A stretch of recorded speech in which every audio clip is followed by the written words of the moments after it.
Hey everybody, it's Elliot from Little Punk People here, and today I'm here.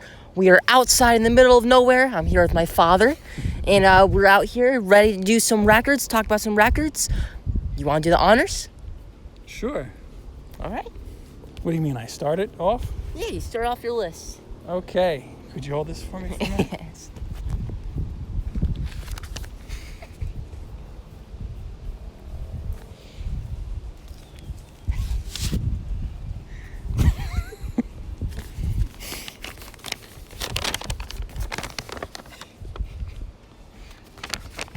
Hopefully we're in. Okay.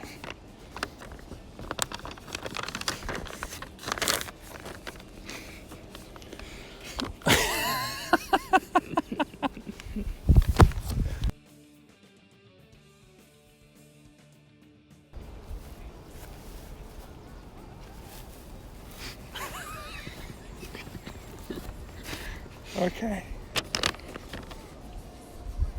Did you ever...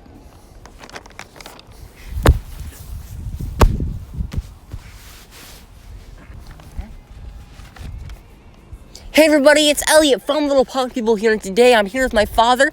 We're out here in the middle of the woods, and we're going to be talking about our top 5 favorite metal albums to listen to for the summer. You want to do the honors and start off the list? Sure, son. I just want to say really quick that I thank you all so much for watching my son's YouTube channel. You're all amazing. You're all very awesome. And we really, really appreciate the support. It really means a lot to us. And we have so much more, and he has so much more to come. So thank you so much. But anyway, this list for top 5 metal records for the summertime. These are albums that make us feel good, and we could all use something like that right now, especially with the current events and with the pandemic and everything that's going on. So this, we were talking about our picks before we did this, and it just made us already start to feel good. So hopefully you enjoy this. Cool. Okay.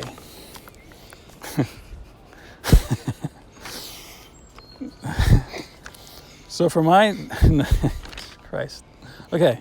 For my number 5, I have Metallica. It's a tie between Metallica's and Justice for All and the first Danzig record. Both of these albums came out in August of 1988. This is when I was in middle school, so it means a lot to me. And this was right before I started 8th grade. So when I went into 8th grade, these albums had just come out. And Justice for All with the One, that's an incredible song, but also Dyer's Eve is an incredible song. To Live is to Die. That's that instrumental song. One of my favorite instrumental songs of all time.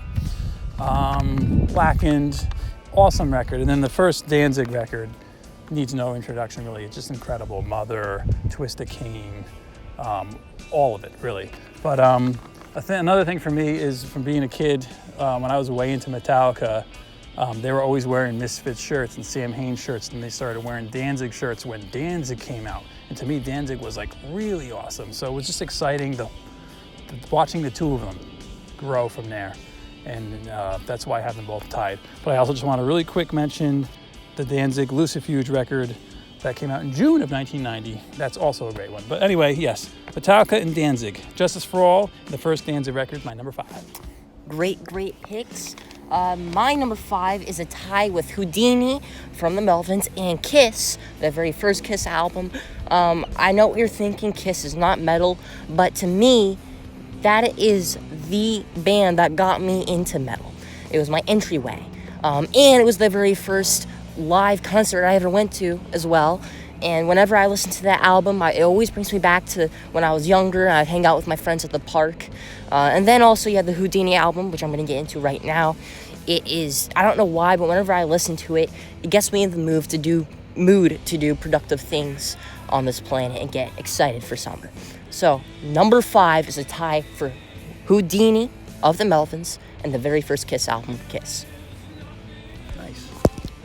Okay. You know, I don't need For my number 4, I have Iron Maiden, Seventh Son of a Seventh Son. That came out in April of 1988, which means it came out right before the summer. So it gave everyone a chance to blast it all summer long. And I remember when this came out as well, when I was a kid in middle school. And it's funny because songs like Can I Play With Madness, to me back then, I thought it was more poppy. I'm like, this isn't as heavy as the other Iron Maiden stuff that I'm used to. But now it's one of my favorite songs ever. It's one of their best songs in my opinion. back then I used to watch Headbangers Ball all the time, and that video for Can I Play With Madness came out all the time. I'm like, all right, enough of this song. You know, I want to bang my head more. This more makes me feel more boppy in a way. But now it just brings me back to that age, and I love it more than ever. But I also want to mention Moonchild, The Evil That Men Do. This is a great record. Once again, came out in April of 1988, and I love Iron Maiden, and blasting this during the summer, highly recommend it. All right, for my number 4, I have Dio's Holy Diver. To me, this is a very peppy metal album. Whenever I listen to it, I think about the summer. I feel like we're on a road trip. We're ready to party. We are here. Stand Up and Shout is one of my favorite Dio songs in general. I actually think it is my favorite Dio song. And then you also have Holy Diver and Rainbow in the Dark, which are just classics. It is one of my top favorite albums in metal, and I thought it'd be perfect for this list. Okay, for number 3, this is a really big one for me. I know it's not metal, but for me growing up during these 80s times, hard rock was kind of considered metal back then. But anyway, AC/DC Back in Black. And another big reason behind this choice of mine is because on August 26, 2015, I took Elliot to see AC/DC at MetLife Stadium here in New Jersey, and he was only 10 years old. But Back in Black is one of the best hard rock, metal, whatever you want to call it, at this point, classic rock albums of all time, in my opinion. It's got Hell's Bells, it's got Shoot the Thrill, it's got the title track, it's got You Shook Me All Night Long. It means a lot to me. And this AC/DC concert, when I bought the tickets for us, because they were expensive, we didn't have that much money, so we got okay tickets, pretty good seats. But then I tweeted about it, and I tagged AC/DC, and for some reason, our phone carrier, Verizon, tweeted at us saying that we won tickets to like the suite. I'm like, this is not real, right? But I looked, it was from an official Verizon Twitter account.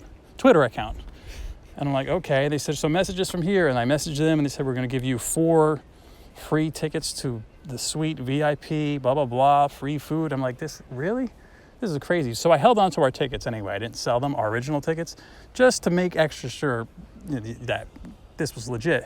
We showed up there, and we had our passes that they sent us, I think, in the mail, the VIP passes. And we went in through like a VIP entrance and went up to the suite, and it was too good to be true. Free food, free drinks, a giant suite, beautiful view. I'll show the photos as we're rolling this. And it was one of the best times of my life. And it was a really great bonding experience with my son. It was an incredible concert with Brian Johnson on vocals, of course. And it was just a great time. And like I said, he was young then, and we got free AC/DC hats. They gave us like a gift bag. I couldn't believe it. So this is the first and only time I ever really won something, and it was awesome. So try and top that number 3, buddy. I'm afraid I'm probably not going to top it because that experience is one of the best experiences of my life. But number 3, for me, I have Torch's Admission. As summer started to arrive, as it started getting closer and closer, I started to appreciate this album even more. And now that it is here, it is one of my favorite go-to albums to listen to. It's very spaced out, very ambient sounding. It's stoner metal. And they've become one of my favorite bands. And whenever I listen to it, I just think of sitting down next to the pool with my father, maybe even swimming at the beach or something. It just has that vibe. It has that cool, spaced out vibe, and it makes me feel good. It makes me feel warm inside. Awesome. And then I don't remember the name, but the last track on that album is my favorite. Yes, that's a good track. Yeah. Cool. All right. So for number 2, I have a tie again. Judas Priest. I have British Steel and Scream for Vengeance. British Steel came out April 1980, so right before the summer, and Screaming for Vengeance came out July 1982, right in the middle of the summer. For British Steel, I have my favorites are Breaking the Law, Metal Gods, Living After Midnight. How could you not picture yourself during the summer driving down the road with the windows down, blasting Breaking the Law or Living After Midnight, or for Screaming for Vengeance, Riding on the Wind, or You've Got Another Thing Coming. So I really, really, really, really love Judas Priest. And for summertime, I could listen to Judas Priest any time of the day, especially these 2 albums. That's why I picked these 2. Awesome. Nice. My number 2 is Peace Sells, But Who's Buying from Megadeth. The reason why I put this really high up on my list is because I forget which grade, but when I was finally starting to get into Megadeth and getting into harder genres of music, I listened to this album and I loved it. And I remember listening to this album on the very last day of school on the bus ride home. It made me feel like, yes, I'm finally here. Summer's here. Was kicking off with an awesome freaking album, and that's why it's up here. I'm sorry I got a little too excited about this album, but it's just my favorite Megadeth album and probably my top 5 favorite metal albums in general. So Never apologize for getting too excited about metal, son. Remember that. And I just wanted to comment on that record and Megadeth in general. I wanted to shout out your interview with Dave Ellefson. Check it out, it's awesome. And after that interview, it was really awesome because my wife, Elliot's mom, and Elliot were able to meet Dave Mustaine after the interview with Dave Ellefson. And he gave me his wristband that he was actually going to wear that day on stage.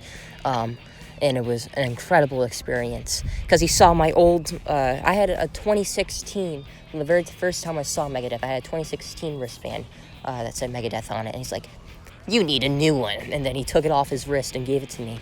And it was one of the best times I've ever had in my life. So, for the number 1 choice of mine, I have the almighty Black Sabbath with Sabbath Bloody Sabbath. It came out in 1973, and this is, right now, is my favorite Black Sabbath album. Black Sabbath's the kind of band that it shifts on you. It shifts. So like Master Reality or Paranoid could be my favorites, or the first one. But this time of year, hands down, Sabbath Bloody Sabbath. I love the instrumentals on there. I love all the songs on there. I love the feel of it.